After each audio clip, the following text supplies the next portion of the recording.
சரணம் கச்சாமி தம்மம் சரணம் கச்சாமி. நான் இங்கு வந்த பணி முழுமையாக நிறைவேறவிட்டது என்று எண்ணுகிறேன். ஆதலால் என் தாய்நாட்டிற்கே நான் திரும்பி செல்ல முடிவெடுத்துள்ளேன். ஆதலால் எனக்கு அடுத்த படாய் தளபதியாக இந்த மடத்திற்கு ஒருவரை நியமிக்கலாம் என்று எண்ணுகிறேன்.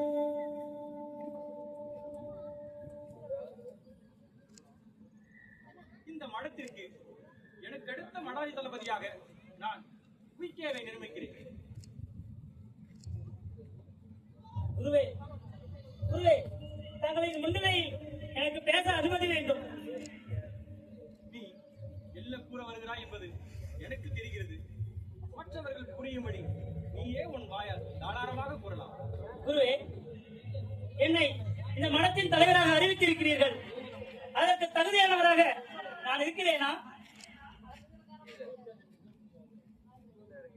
எப்பொழுது ஒருவன் சீடனாக அடிபணிய மனம் ஒப்புகிறானோ அவன் குருவாக இருப்பதற்கு தகுதி உடையவனாக இருக்கான். ஆதலால் நீ குருவாக ஆவதற்கு முழு தகுதி உடையவனை. உன் தகுதியை உன் அறுபட்ட கரத்தை பற்றி பார்த்து நீயே தெரிந்து கொள். குருவே, அடுத்து ஒன்று. தாங்கள் இந்த நாட்டை விட்டு செல்வதாக கூறினீர்கள்.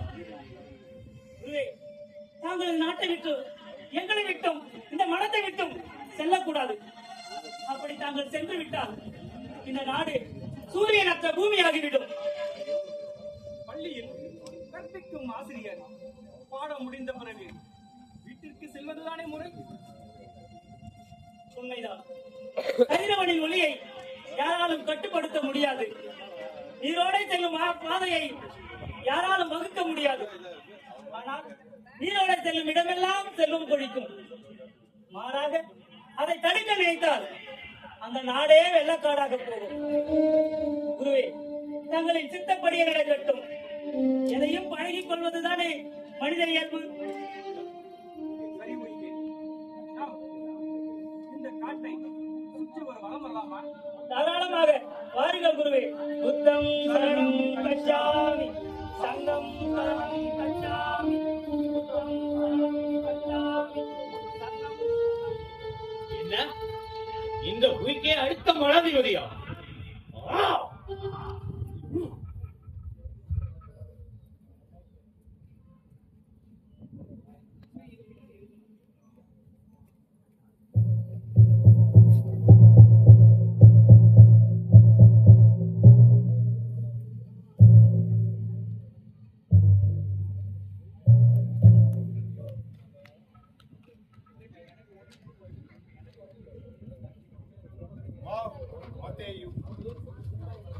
என்னை சந்திக்க வேண்டும் என்று ஓலை அனுப்பியிருந்தாய். என்ன அவசரம்? அவசரம் மட்டுமல்ல, ஆபத்தும் கூட. போதிதர்மர் நம் நாட்டிற்கு வந்த பிறகு நம் நாட்டில் உள்ள அனைவரும் கட்டாயமாக தற்காப்பு கலையை கற்றுக்கொள்ள வேண்டும் என்று அறிவித்த பிறகு நம் நாட்டில் உள்ள அனைவரும் கட்டாயத்தின் பேரிலும் ஆர்வத்திலும் தற்காப்பு கலையை கற்றுக்கொண்டிருக்கிறார்கள். இன்று உலகிலேயே மிகப்பெரிய படையாக இந்த சீன படை வளர்ந்திருக்கிறது. நம்மை எதிர்த்து வருவர் எவராக இருந்தாலும் தூள் தூளாக சிதறடிக்கக்கூடிய படை நம்முடைய படை. அப்படி இருக்கும் போது என்ன ஆபத்து வரப்போகிறது? அரசே, ஷாவுலின் மடத்தின் அடுத்த குரு தேர்ந்தெடுக்கப்பட்டிருக்கிறார். இதில் என்ன இருக்கிறது? ஒரு மடம் என்று இருந்தால் அதற்கு நிச்சயமாக குரு ஒருவர் இருப்பார். அந்த குருவுக்கு வயதாகும் போது அவருக்கு அடுத்து இன்னொருவர் வர வேண்டியது அவசியம்தானே? அவசியம்தான். ஆனால் காரணம் தான் ஏற்புடையதா இல்லை. தாமு நம் நாட்டை விட்டு செல்ல போகிறாராம். அதுவும் அவர் சொந்த நாட்டுக்கு. சரி, அதனால் என்ன? நம்முடைய தேவைக்காக நம் நாட்டிற்கு வந்தார். இப்போது அவருடைய தேவை முடிந்து விட்டது. நமக்கு நல்லதை செய்துவிட்டு இப்போது தன் தாய்நாட்டிற்கு போக வேண்டும் என்று நினைக்கிறார். அதில் என்ன தவறு இருக்கிறது? தாமு நம் நாட்டிற்கு வந்த பிறகுதான் நோய் தீர்ந்தது.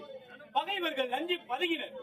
மக்கள் ஆர்வத்துடன் தற்காப்பு கலையை கற்றுக்கொண்டார்கள். இப்போது அவர் சென்று விட்டால் கொள்ளையர்கள் மீண்டும் வருவர். கொள்ளைக்காரர்கள் மீண்டும் தன் கூட்டத்தை வைத்துக் கொண்டு நம் நாட்டை சூறையாடுவார்கள். இளமை என்னவாகும்? என்ன சிந்திக்கிறீர்கள்?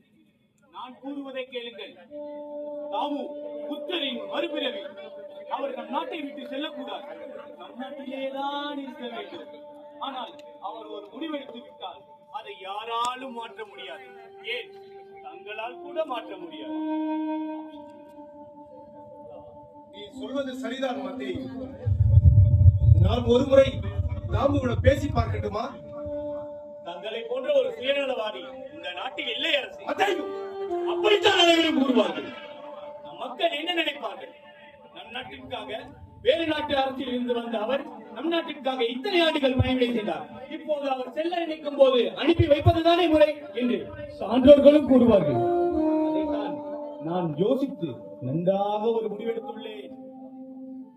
மத்தேயு, நம் நாட்டு மக்களின் நலனுக்காக, நம் நாட்டுக்காக நீ எதை செய்தாலும் நான் ஏற்றுக்கொள்கிறேன். மறுப்பு தெரிவிக்காமல் சரி அரசு, உடன் நிற்பேன். அதற்காக வேலைகளை நான் பார்த்துக் கொள்கிறேன்.